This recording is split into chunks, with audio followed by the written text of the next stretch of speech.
get you out of the Monica Lewinsky Motel right now, and yesterday would be better. Yeah, it's a done deal. I gave them a check 2 hours ago. Agnes said. On my account, I hope. I don't want the Lorimer Benevolent and Charitable Trust involved in this. You're paying for it, Agnes said. But on that subject, we just got confirmation of that substantial deposit to the trust we've been expecting. Well, presuming we can keep that a secret, that's good news.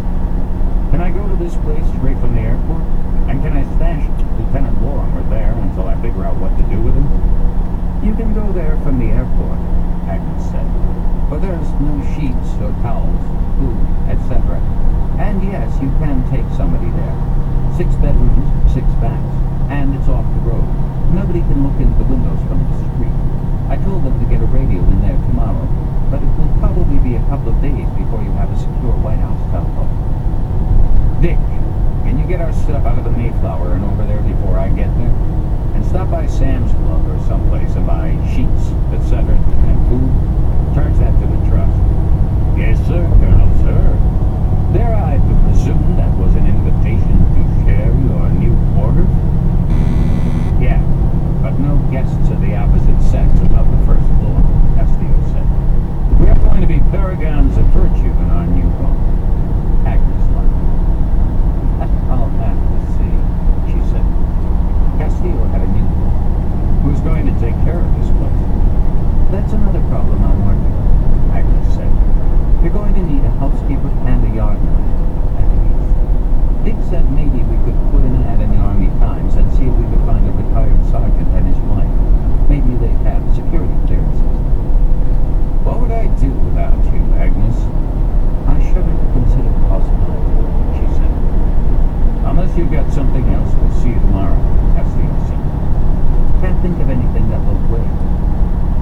When it became evident that Miller wasn't going to say anything, Castillo ordered, "Break it down, Lester." "Aye, aye, sir." Castillo hung up the phone. Okay. In the immortal words of General George S. Patton, let's saddle up and get this show on the road. I don't think Patton said that, Edgar Delcham said. If he didn't, he should have, Castillo said. What about the stakes? Susanna Ciano said. Fire should be ready about now, Paul Ciano added. Castillo considered that a moment, then said, Good idea, Susanna. An army marches on its stomach.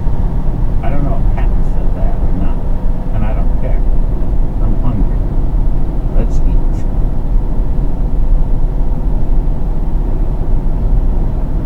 Book 2, Chapter 1. 29.88 degrees north latitude.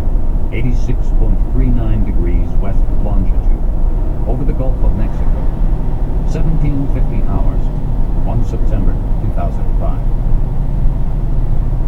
They had gone wheels up at Jorge Newberry Airport in Buenos Aires a few minutes after 6 that morning.